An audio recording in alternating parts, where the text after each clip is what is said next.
Hey guys, what's up? This is Eric with 520 Collective and the 520 Collective podcast. I want to talk to you about Anchor. If you haven't heard about Anchor, it's the easiest way possible to make a podcast. Let me break it down for you.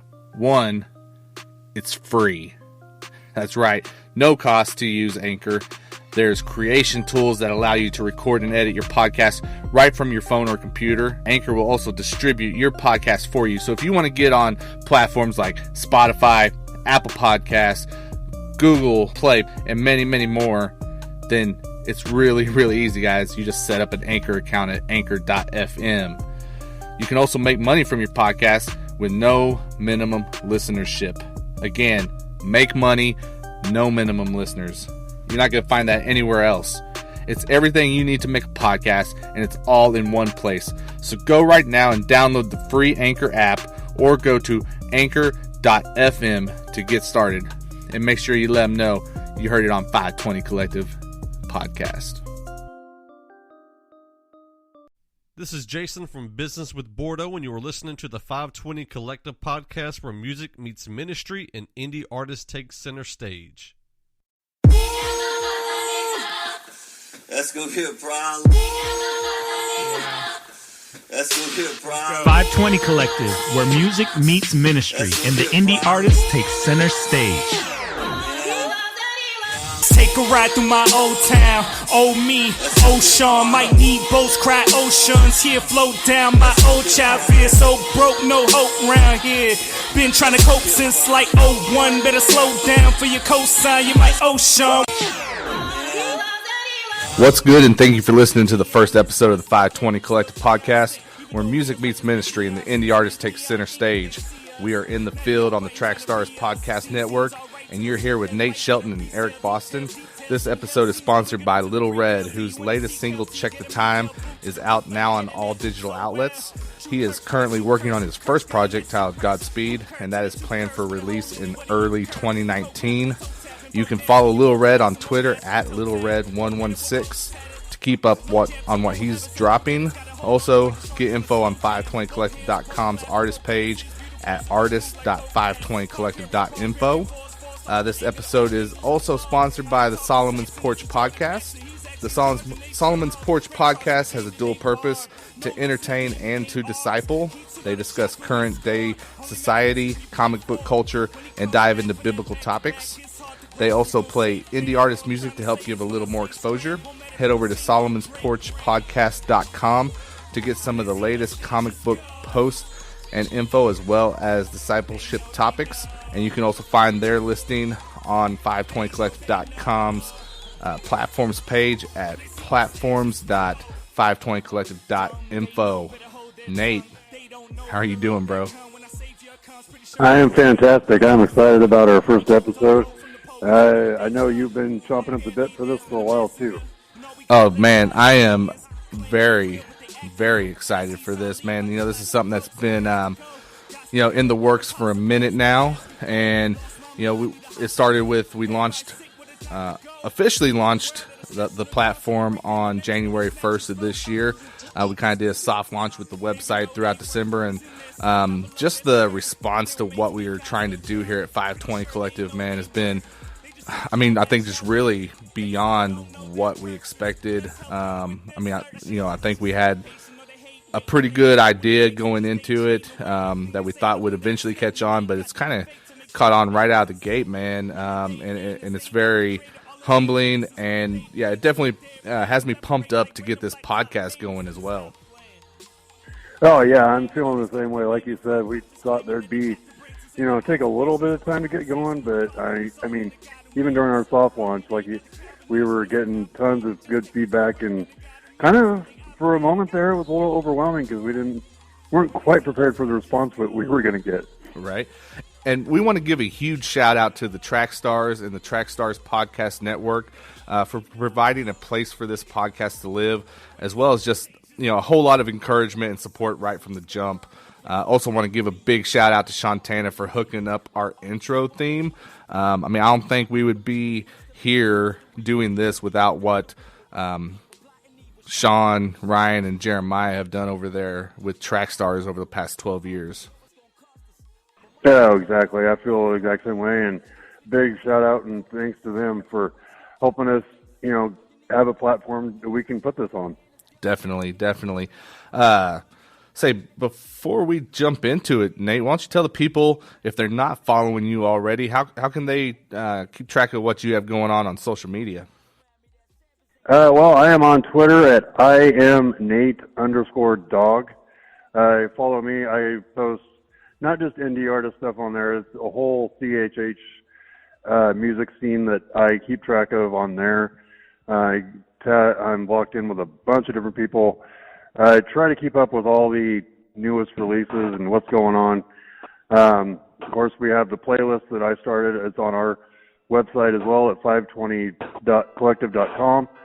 That's the main place where I am doing all of my CHH work on there. So at I am Nate_dog, and follow me there. Awesome. Guys, and you can follow me on Twitter as well. It's at EricBoston3. That's at EricBoston and the number 3. Hit us up, man. We'd love to interact with you guys on Twitter and on social media, and definitely on 520collective.com as well. Now, normally we won't be doing this, but with it being the first episode, we want to make sure to explain a few things. And one of those things is where this whole 520 idea came from. You see, Nate and I, we've both been around CHH for a minute now, and we definitely noticed a need among indie artists that we thought we could help out with. In Acts 5:20, it says, "Go stand in the temple and tell to the people all the words of this life." And when I read that, it really just hit me and kind of pushed towards the creation of this platform. We want to be able to unite the indie CHH culture and give artists a place to connect, not only with other artists, but with platforms and with service providers as well. If you haven't checked out 520collective.com, please log on and find out what the collective is all about, or better yet, hit us up and see how you can get involved. We'd love for you to be a part of the collective. You can find us, like we said, 520collective.com, but we're also on Twitter, Facebook, and Instagram at 520CHH. That's at 520CHH on all those social media platforms. Shout out to Nate and to our boy Jeremy for running those social media accounts and doing a fantastic job, Nate, is what you guys are doing. Yeah, it's fun. I mean, like I said, it really keeps you plugged into the community. And again, the feedback, just like, I think we just started the Facebook and Instagram pages a few days ago, and the response has been tremendous on there as well. So we have definitely found something needed in the CHH community, and we're excited to fill that need for everybody. Certainly. And as far as the podcast is concerned, guys, each month we're going to be selecting one song from our submissions to play here on the show, and then we're going to break that song down. So artists, if you want to submit your song for podcast consideration, you can head over to the website, click on our submission form. It's right there on the right-hand side of the page. Send us your tracks that you're looking for feedback on specifically, because that's what we're looking to do. We're wanting to hear it, and we're wanting to give you guys, hopefully some feedback that's going to help you grow, help you develop as an artist. And it really is that simple, guys. Just go on there, submit, and if we select you, you're going to get your song played right here on the podcast, and we're going to break it down. So make sure you mark your calendars, because we're going to be dropping a new podcast episode on the 15th of each month. You'll be able to find them on the website, as well as all major podcast streaming platforms. That's thanks to our fam over there at the Track Stars Podcast Network. We're going to be breaking down songs. We're going to do them based on 5 categories. So, Nate, why don't you go ahead and explain what those 5 categories are that we're going to be looking at when we're listening to these songs? Well, we got the categories are production, the lyrical flow of the song, mixing and mastering, and just one blank on the last one, if you could help me out there. We're also going to be talking about the hook. and the hook as well. So those are the 5 things we're going to be looking at each song. If you want to have me introduce the song, Yeah, definitely. Yeah, man. Tell us what song are we going to be listening to today? What are we going to be breaking down for the first time here on the 520 Collective podcast? Okay. So for the first song on the new podcast, we're going to be listening to Jus Josef, his song "Good Money," and that was crap. I'm so sorry. You just trying to think of the album title there? Okay, yeah, the album title is Keys to the Kingdom. Like he said, guys, that is Jus Josef, Good Money. So, Nate, why don't we just go ahead and why don't we take a quick listen to that track, man? Yeah, sounds good. Let's do it. All right. Hey, yo, what up? Keys to the Kingdom. Good news.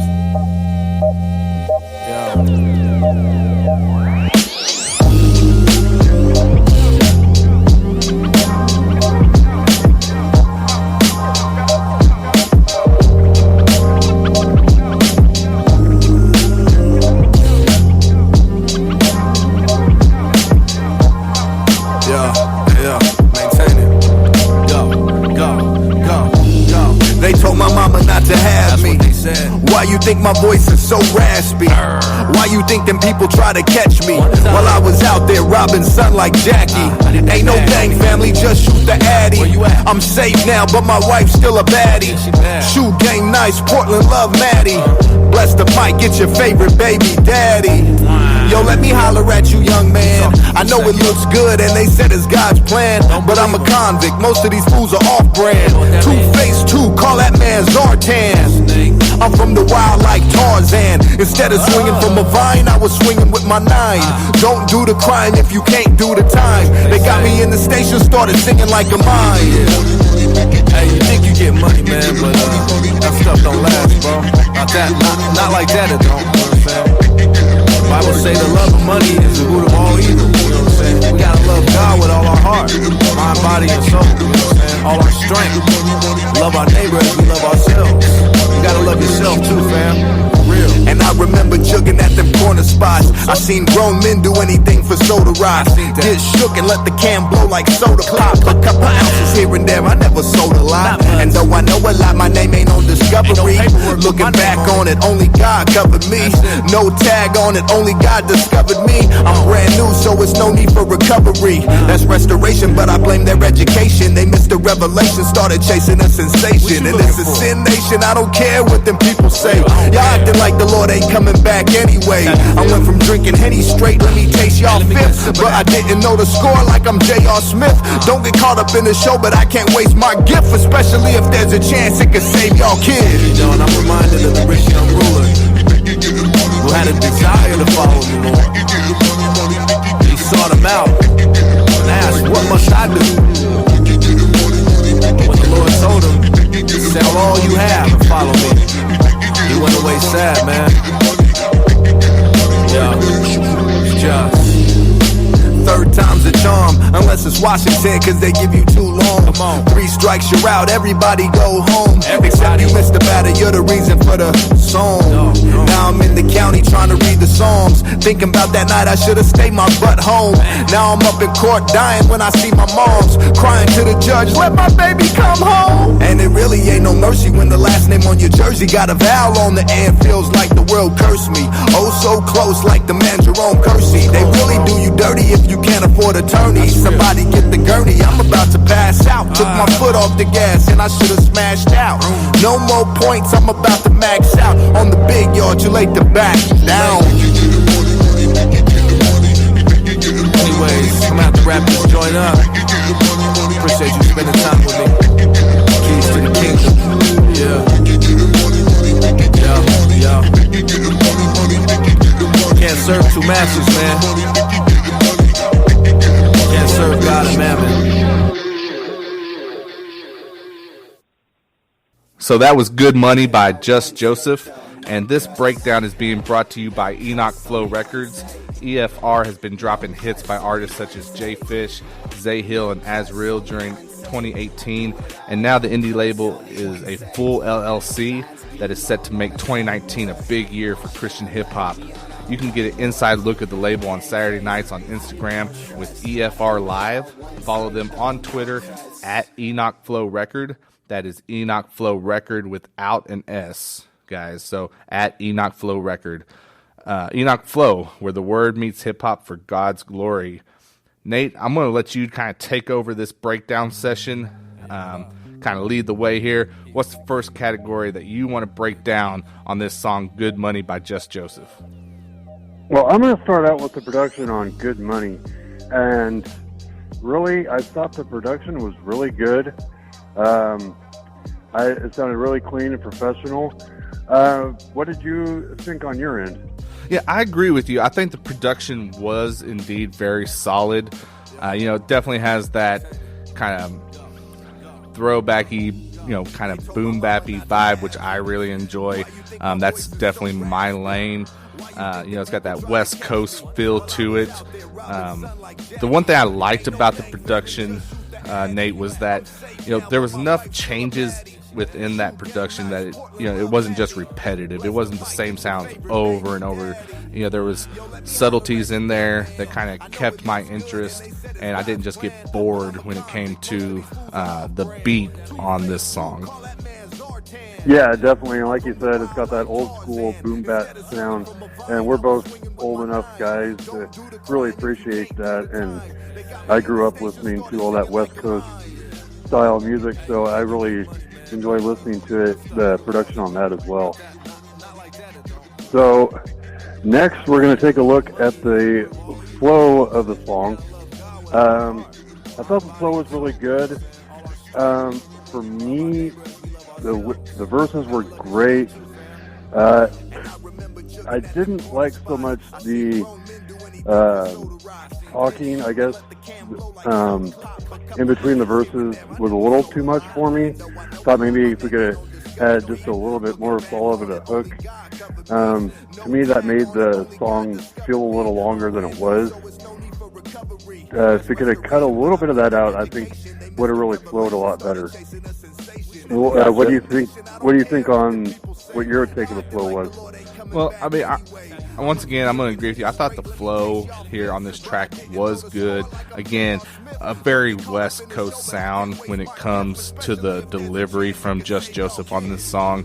But I think that's his lane, right? I mean, so whenever you know where you belong, you can deliver it in a way that it's, it definitely comes out very well. I would like to have heard him maybe change up his flow just a little bit more. He definitely has a very unique voice to him. There's not a handful of songs that are coming out that sound exactly like it. I think whenever you have that ability to have a vocal that can stand out as unique, you need to be able to try to maybe see how far he could really stretch himself lyrically to really make him stand out, because he's got that kind of voice that I think as he grows as an artist, he's going to be able to be putting out songs to where when you hear it, you can say, oh, wait, that's Jus Josef. I know that's Jus Josef, Does that make sense? Makes sense. Yes. I understand you completely on that. Yeah, so, I mean, that was my take of it.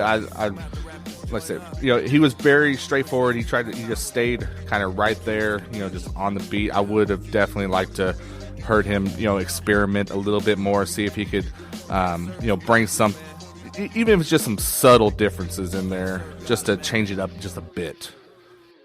Yeah, a little bit of a change would have been nice.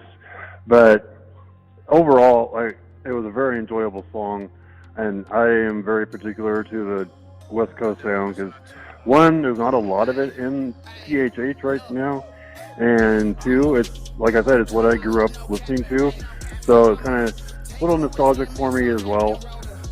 Definitely the West Coast sound is going to help him kind of set himself apart from everybody else.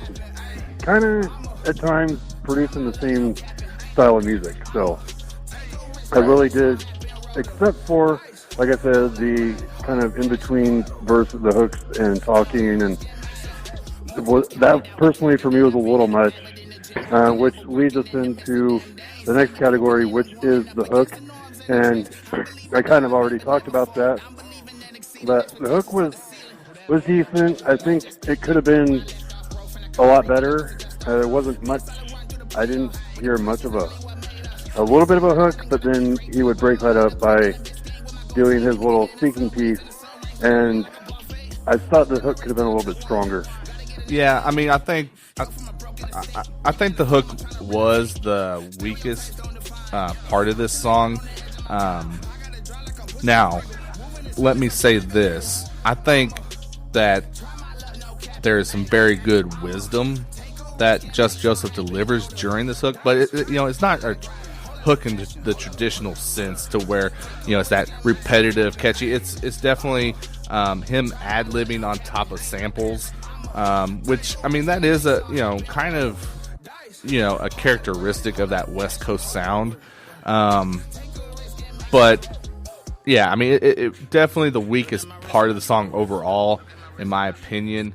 But like I said, I do think if you can get past what's on the surface level in these, if you want to say hook sections, you do have a very good message that's coming across if you really listen to what he's saying. Yeah, not taking away anything from that part. Very valuable stuff that he's talking about in there. Just, I guess it's not a traditional hook in the sense like you were talking about, so if you could tighten that up a little bit, strengthen the hook. I mean, the rest of the song I felt was really good, and like we agree, that the hook was probably the weakest part of the whole track. So definitely some potential there with the hook. Overall, the weakest part of the song, which leads us to mixing and mastering. And I thought personally that he did a really good job with the mastering and the mixing. Everything kind of seemed, the volumes all seemed even and wasn't really didn't drown himself out in the lyrics with the music, and also at the same time he didn't drown out the music, vice versa. So I thought the mixing and mastering was pretty well done on this track. Yeah, I think the mix sounded pretty solid. I would have liked to have been able for those ad-libs on those hooks to stand out a little bit more. Like I said, I think he was saying some really good things, but it got kind of lost in with those samples that were layered in there behind it.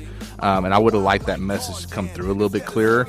But yeah, no, like, I mean, as far as just balance, there was nothing that seemed like too overpowering. I think, the vocals during the hook laid on top of the beat well, the different elements within the production, you could hear it. There's separation. It wasn't muddied, which is, a huge thing, especially, I mean, you got to assume that he, definitely had this mixed and mastered. He may have done it by himself. I'm not sure. If he did, he did a great job. You see a lot of indie guys that are, trying to do it all on their own. They're learning production, they're writing, they're recording, they're performing, and then they're trying to take care of their own mix and master. And while it's maybe a noble attempt, you do run into those occasions where stuff becomes kind of muddled, and it blends. You get that blended sound in there where you really want to hear that separation and be able to hear the details within the recording, and you get that here on Good Money. Yes, and like you said, a lot of indie artists try to do everything. Some of them try to do everything on their own to, one, save costs, and because they're trying to perfect their craft too. So again, I just kind of reiterate what you said, but if he did it on his own, that's great. And if, it sounded clear, everything came through, and really good quality job on that part as well. So overall, I think this track was really good. And Nate, let me ask you this: let me ask you what did you think? What did you think about the writing on this song? The writing was good. It was really good. It was a great message. Lyrically, it was really well done. I really liked what he had to say. You know, not letting money take over your life and that nature. So I thought he did a really good job on the writing. Did you agree with that? Yeah, I mean, you know, I don't think there was necessarily those lines that made you stop and go, oh snap, you know, like nothing like that, you know, nothing that just like caught you off guard. But really with this style of hip hop, that's not what it's all about. You know, here Joseph's giving us, you know, real life experiences. He keeps it, you know, even kill. He's just, you know, giving you truth there. But even so, I mean, there still are some solid lines. You know, one of the ones that really stood out the most to me was when he said, "I didn't know the score like J.R. Smith." Like that, I was like, okay, I can get with that. You know, referring to Smith, you know, back in the NBA Finals with the Cavs, and so that one was pretty good. But you know, like, you know, his message was clear in the writing. The stories he was trying to share, which, I mean, when you're looking at this style of hip hop, you're looking at something that typically is telling a story. You know, it's not necessarily about a bunch of metaphors or catchy lines or stuff that's gonna surprise you. It's let me tell you about what I've went through. And he does a good job here with that. I can, you know, definitely, you know, with what I grew up listening to, I can enjoy and appreciate the writing that Joseph has here in this song. Anything that you want to add in there? Yeah, I agree with you completely on that. You know, that, like you said, the West Coast style, it has that storytelling flavor to it, and I could with numerous songs that I listened to growing up that told so many stories. Like, it was just really done. It by no means is a lyricist, you know, throwing twists and turns, metaphors, and you're catching all of them and just blowing your mind with them. But very solid writing, and I love the story that he had to tell. Right. So, I mean, obviously you run our CHH, We Got the Sauce playlist there on Spotify. And I would say a lot of this that we've been kind of going through here are, you know, parts of what goes into the process of you deciding on whether you want to add a song to that playlist or not. So let me just ask you the question. Would Good Money by Jus Josef, would that be a song that we would see on the CHH We Got the Sauce playlist? I could definitely see that going on the playlist. You know, I don't look for the perfect song to go on the playlist. There's going to be something you could probably find in every song that's on that playlist, or maybe not every song, but several songs. So I could definitely feel very confident putting this on the playlist. I just, like I said, it was nostalgic. I love the flow, the sound. I would enjoy listening to this if I put it on the playlist. Awesome. What would be the best advice that you would give to Jus Josef, you know, going forward, or just based off of this song? Best advice, you know, like we kind of agreed on the hook, you know, strengthen up the hook writing, maybe tone down the background music when he's spitting those, you know, words of wisdom as he was doing, so you can actually really catch the message that he's giving you there. Other than that, he has a really good grasp on what he's doing, and he's very polished. I think for me, it would be, you know, going back to something that you said a minute ago, was that, you know, this is a style that, you know, is not, you know, controlling the CHH scene at this point. There's definitely a place for it within the culture. I think what you're going to have to do, though, is find that audience and make those decisions on, okay, how can I best get this in front of the right people that's going to really vibe with what I'm doing, appreciate, what's in the music. So that would be my advice to them, is like, figure out the best way to, pinpoint that audience and get your content over to them. Because while it's not, what we hear week in and week out, on new release Fridays or whatever the case may be, I think, there definitely still is a place for it within CHH. There's certain, there's a lot of different styles within hip hop that can definitely survive and even thrive. It's just a matter of figuring out, okay, how do I get it to the right people that's going to help support and help, carry this through. And as probably a very small market in the CHH community, but I know a lot of older heads like me and you could really appreciate this music. I don't want to pigeonhole him into a particular demographic, but there are older guys like us that are still looking for that older sound, that we remember growing up with. So definitely is something to think about for Jus Josef going forward. All right. And I know we didn't talk about this beforehand, so I'm putting you on the spot here, Nate. I'm going to let you decide on the scale, but let's rate this song. What kind of scale do you want to do? You want to do a 5-point scale, a 10-point scale, and what would you rate the song overall? On a 10-point scale, I would probably rate this a 7.5. Okay. Really, I did really enjoy it. So, okay. And what would you put that on the scale? I'm really close to you. I think I would, if we're doing 10, I would say that I would go with about a 7 on there. Some really good qualities. More positives than negatives with this track. Definitely, some areas for improvement. But yeah, it wasn't one that I was sitting there saying, oh man, I hope this gets through quick or anything like that, or something that I would skip over, So, yeah, I mean, I a solid 7 for sure.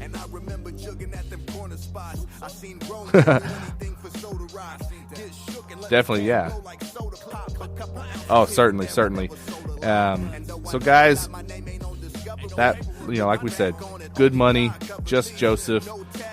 Hit him up on Spotify, help get those streams up, just help support him the way you would any other CHH artist.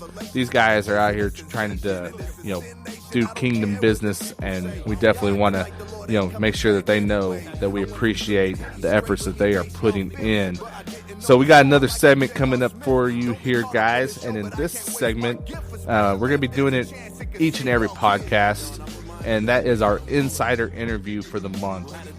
This month I was able to speak with the one and only PoetiCS about how artists should properly approach a producer and what a collaboration looks like when it's done the right way.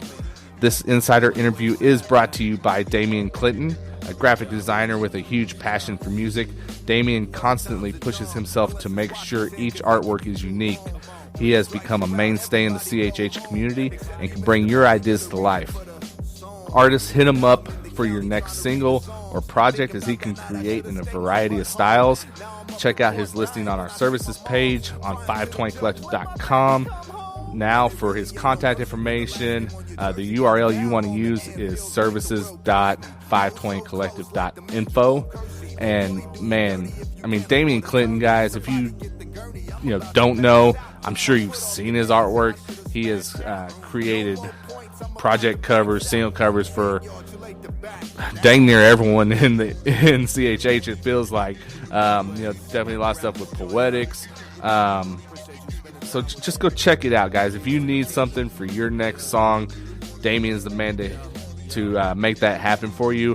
And we want to give a huge shout out to Damian and our other sponsors, Little Red, Solomon's Porch Podcast, and Enoch Flow Records, for partnering with us for our first episode. Make sure you go out and support them, guys. And we hope you enjoy this interview with PoetiCS.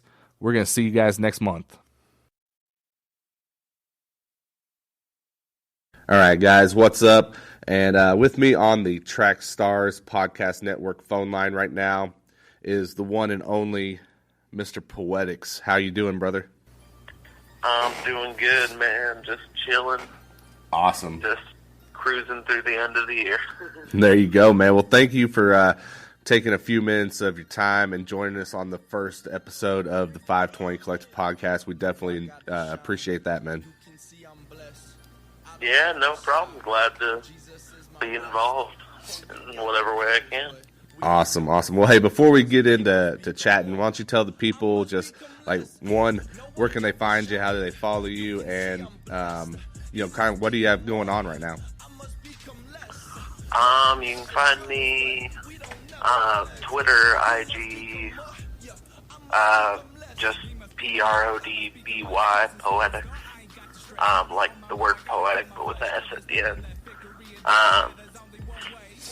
And then what was the other question? What do you have going on right now? I know you're constantly dropping new material, so.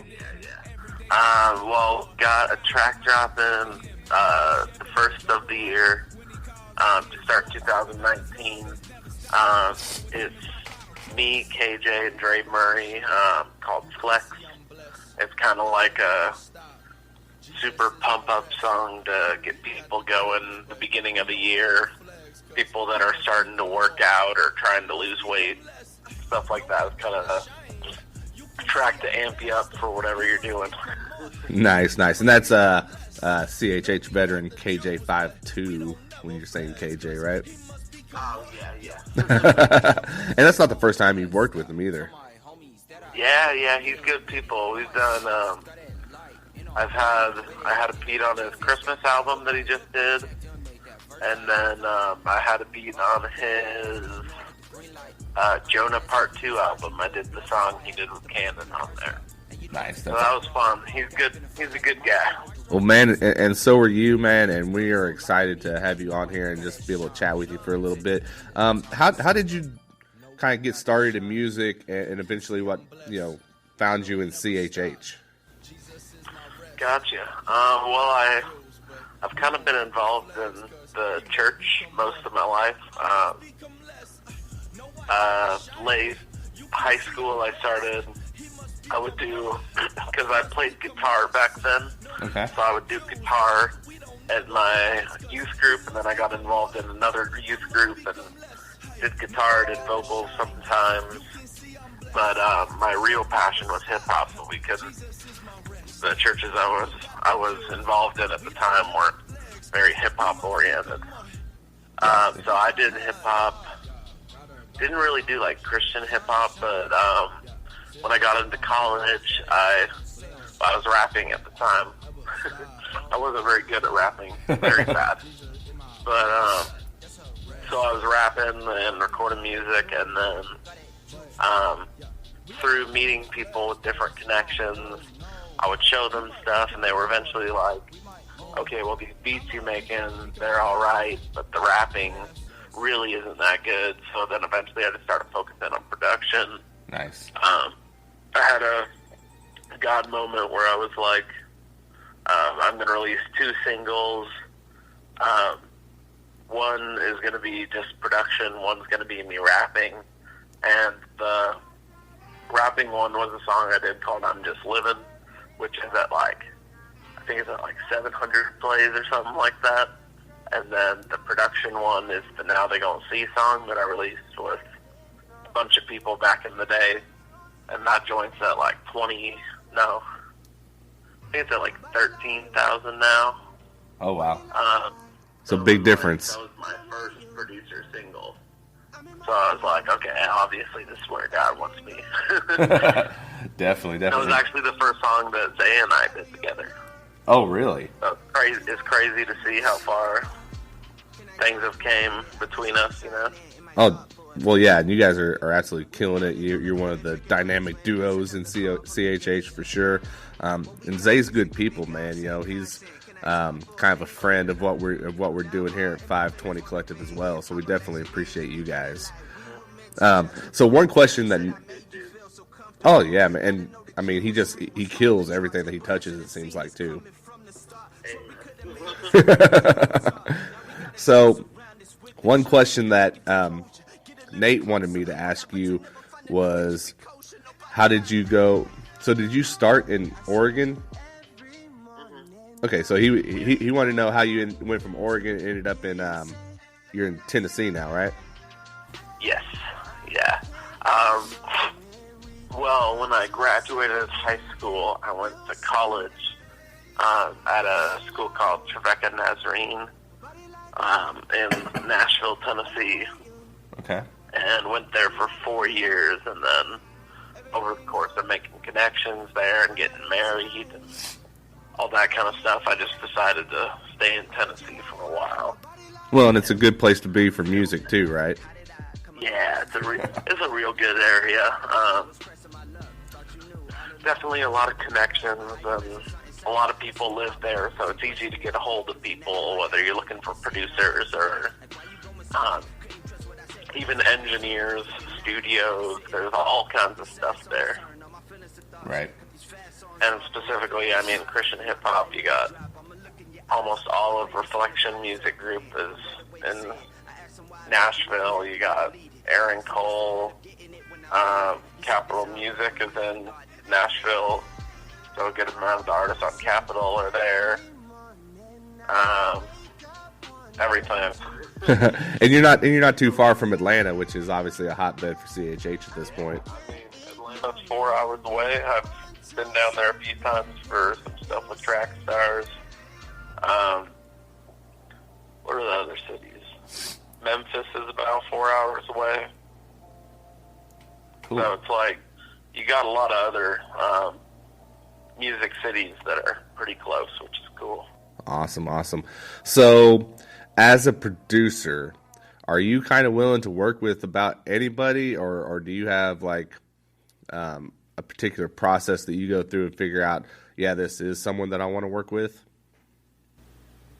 Well, it kind of depends. It depends on what they're wanting to do, because I'm definitely very, very picky when it comes to like full collaborations. So like the singles I release with people, a lot of times I'll have people hit me up like, hey man, can I get on one of your songs?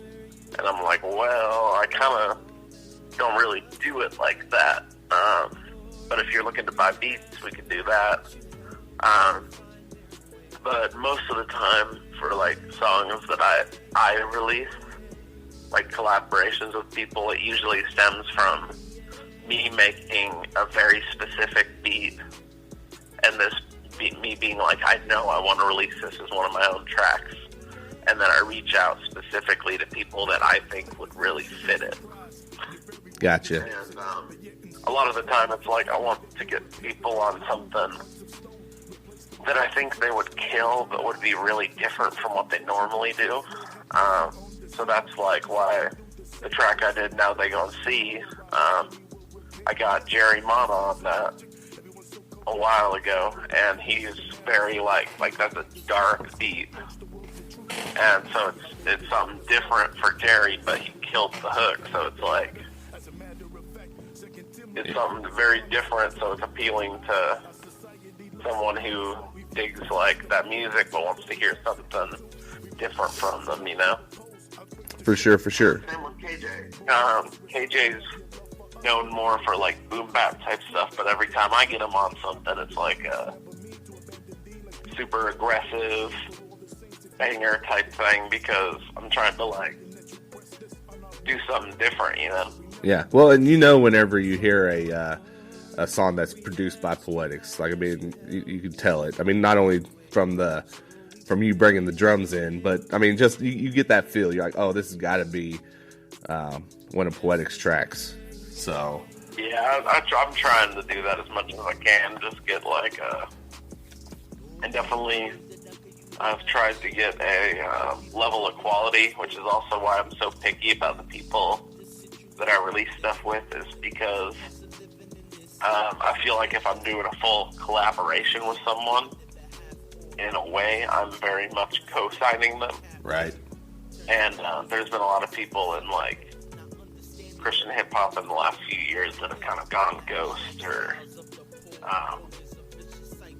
they disappear or drop out of the face and stuff. So it's like I want it to be like 100% authentic, to where it's like, well, and I know 10 years down the road that person's still going to be like in the community doing stuff, you know? For sure. And it seems like, you hit on that cosign. It seems like a lot of people are looking for that cosign right now more than they're worried about just putting in their work and kind of paying their dues. If they can get someone to say, hey, this guy's rocking or this gal's rocking, whatever, that's more important than the hard work, it seems like sometimes. Yeah, I would definitely agree with that. There's definitely a lot of people that are grinding on their own and killing it, but like, for example, I don't know if you know who Camden is, Kamban. I believe so. He's a super dope artist. He's been on Rapzilla a bunch of times recently. Okay. But he's super dope, and he doesn't do really like a lot of features or anything like that. And it's like, that's the kind of thing that can really raise your stock. Because, like, there's, for example, like, Zay does tons of features all the time, and he's very known for that, but then there's also guys that are known for, like, not doing a lot of features, and they don't have tons of people on their songs, too, so it's like, you gotta pick your lane and kind of go down it. But there's room for both. Certainly. So, does the way that an artist approach you, does that matter at all whenever you're trying to make that determination on if you want to work with them or possibly looking at doing one of those collaborative singles? Yeah. If someone hits me up and they haven't heard any of the singles I've released, that's a pretty quick way to kind of get a little suspect. I've definitely had people, because I'll have like Canon or KJ or someone post something and tag me in it, and then I'll have an artist hit me up out of the blue, just be like almost like an hour after. So it's like, I know that's the reason. Right. It's because they saw me tagged in X post, and then they come to me and they're just like, hey man, let's work on this. And I'm like, okay, I don't know you.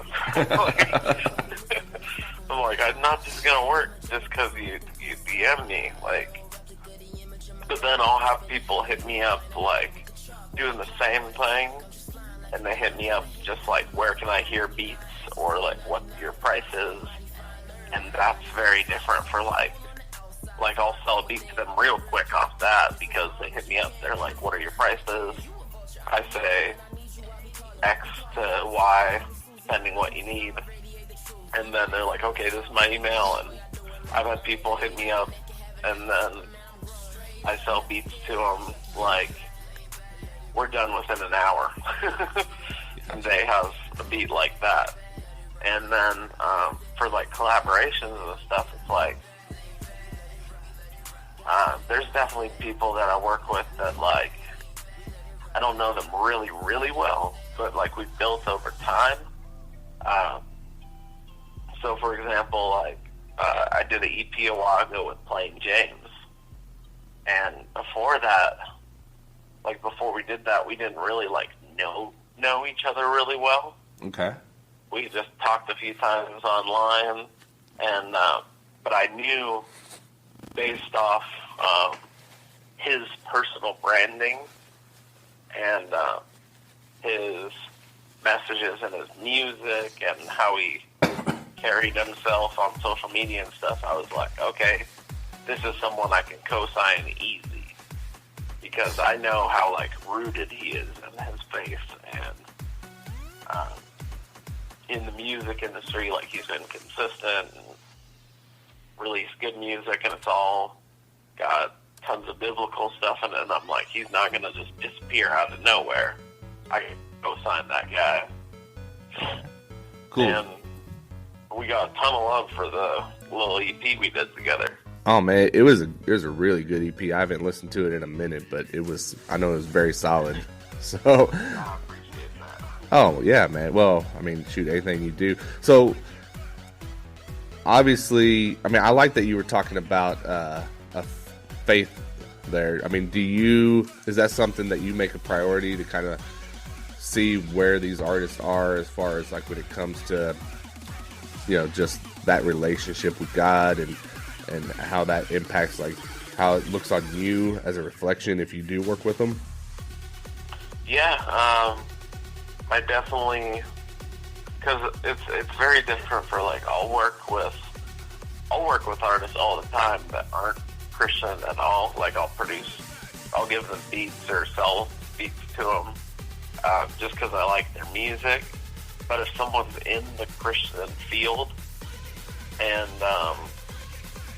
it seems to me that they're kind of like iffy about the whole thing and they're using some words here and there that make me a little hesitant, or the message is kind of off, like they're a Christian hip-hop artist. Like they say they're a Christian hip-hop artist, but all their music's like seems kind of bitter, or they're posting stuff that's like kind of subtweeting other artists, or it's just kind of too negative, then I'll definitely be hesitant to work with them, because I'm like, I don't know what you'll say or do that will make me look bad, Gotcha.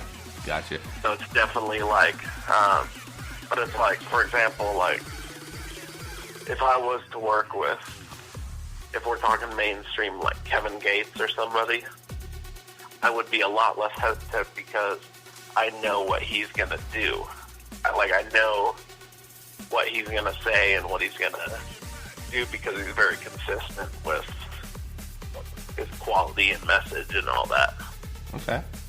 So let me ask you this. Does skill ever outweigh etiquette? Like, has there ever been a time where someone has approached you, maybe not in the perfect way that you would want them to, but you were able to hear kind of what they brought to the table, and you were like, man, I mean, yeah, maybe they came at me a little sideways, but they're so good at what they're doing that I'm going to overlook that and go ahead and work with them? Or is it about going about your business the right way? I'd say they've kind of been both. I've definitely had people that I have not enjoyed working with because they make it difficult. But at the same time, I'm like, the song is quality. It sounds good in the end, comes out well, gets a good reception. People enjoy the song. I might not work with that person again. But it definitely does its thing. Even though they came at me very, what's the word, unprofessional, or somebody comes at me like expectant of free stuff. Gotcha. Like, sometimes I'll be a little hesitant, but it's like, if I know the song's going to be good enough, or it'll get X amount of love from playlists or that kind of stuff, you kind of just gotta roll with the punches a little bit sometimes. But then there's other times where people reach out to me and they're like, the music's really good, but they reach out to me and they're just like I've had people say like, hey man, I want some beats from you, blah, blah, blah, blah. I was talking to X artist, and you can tell when they're trying to get something for free because they'll name drop someone really big that they're friends with or they met at a concert. Right. Like, they're like, I met X artist and they told me to hit you up for beats. And I say, okay, cool, well, what's your budget? They're like, I don't have a budget. And I'm like, okay, well, I do have to charge for my time for production because I am a married guy. Right. Like, I have a wife, I have an apartment that I have to pay rent, and I have all this happening, and they're just like, oh, well, I was thinking that we could do something like collaborative, and I'm like, okay, well, you just reached out to me. I don't really know you like that. We could do something like that eventually if I get to know you a little better, but it's like, just being that quick to reach out to someone and hit them up like that can make you come off very pushy. Yeah. And that can even be worse once you get to making music with somebody, or because it's very small when you're doing like a social media thing, but that shows like the bigger parts of your personality, you know? Right. For sure. So what is just some of the best advice that you feel like you could give to an indie artist, whether they've been, kicking around in CHH for a minute, or if they're just kind of starting up? Like, what's the best piece of advice you want to throw out there to them? I would say, if you're a new artist, don't come out into the industry until you're fully ready, because some people get into the end, like they get really quickly into the industry, and they're like, okay, I bought a $100 mic on Amazon, and they're like, I don't know anything about mixing, I don't know anything about production, I'm going to record a song, and then, like, that's good, but then they go, okay, I'm going to pay for distribution for the song, I'm going to send it into Rapzilla, I'm going to send it into Jam the Hype, all those places, Trackstars, and then they send it out, and they don't get any response. It gets rejected. This is basically what I did before. Yeah. So I'm speaking from 100% my experience. And then it really kind of falls on deaf ears, and no one listens to it. And then people get salty because it's not going anywhere.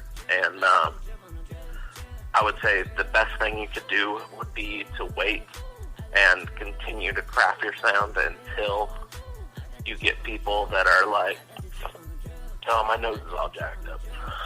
You're right. But until you get that quality to where it's the same quality as people on that website or blog or whatever. And what I did was I surrounded myself with people like Cannon and Zayhill, Surfer Wolf, people like that, and I was sending them songs saying, like, give me feedback, is this good enough quality to release for stuff, etc.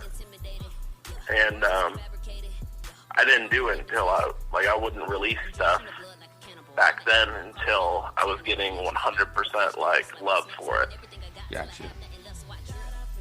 And for new artists, I would say, not new artists, for artists that have been in it for a while, I would say don't be afraid to rebrand, because a lot of people that have been around for a while, they're very like, they have their own brand, and then they try to do something that's completely out of their brand, and it doesn't work at all, where it's like, if they would have kind of released it, like, wait a little while, and then under, like, another name or something, they rebranded and released a new song under a new name. That's what, Thomas I don't even know how to pronounce his last name, Iannucci. Right. That's basically what he did, and he's been getting a good amount of reception for it, because he had music released, but and he had gotten some love for it, but at the same time, like, he rebranded himself really well and got a lot of people behind him, got some quality songs recorded, and then has been getting a good amount of love and positive reception for it, which is awesome for him, because he deserves it. Yeah, and it seems like everything that everything that Thomas has kind of dropped since he made that name change I mean, it just, you can see the growth in each release. Yeah, it's awesome. So He's another example of, like, I'd say another one would be Illuminate. He has been around for a long time, but he kind of rebranded himself over the past few things he's released, and has released tons of dope stuff. Right. Well, to kind of piggyback off of what you were saying there for new artists, I think it's definitely, important that you get that feedback.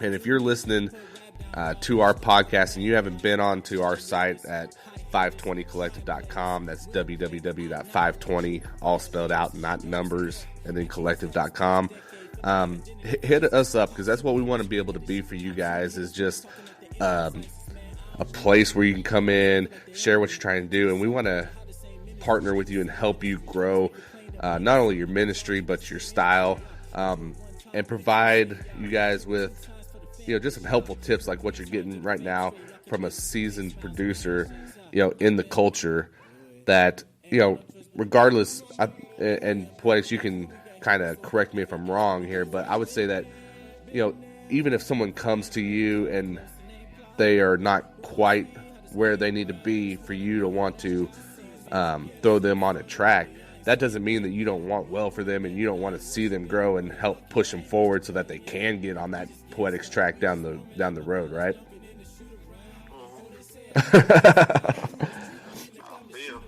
Right. Cool. Well, awesome, man. I think that kind of hits on everything that we wanted to touch base on today. Once again, man, super appreciative of you taking some time and being on this first episode of our podcast. Is there anything else that you want to get out there before we wrap things up? Not really. Just I hope that we can connect some people that have potential with the right people out in the industry to be able to really affect some people, and I hope that people don't get too caught up in the business and forget about what they're really doing it for, At the end of the day, it is Christian hip-hop, so... Definitely. Well, guys, thanks you for tuning in to the first episode of the 520 Collective Podcast, where music meets ministry and the indie artists take center stage. We will see you next month.